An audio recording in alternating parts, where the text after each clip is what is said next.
မှချောတဲ့တို့ကြောင်းသားလေးဖြစ်တယ်နော်ဒီကြောင်းသားဒါပေမဲ့အဲ့ဒီကိုဆိုတာဘုံကောင်းနေတယ်အဲ့ဒီခါတော့ဒီလာနေဒီလာတော့တောင်းနေတယ်ခါတော့ဒီကိုအားလုံးကစားတော့တယ်မှာ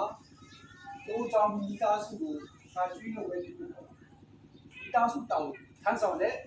ရည်ရွယ်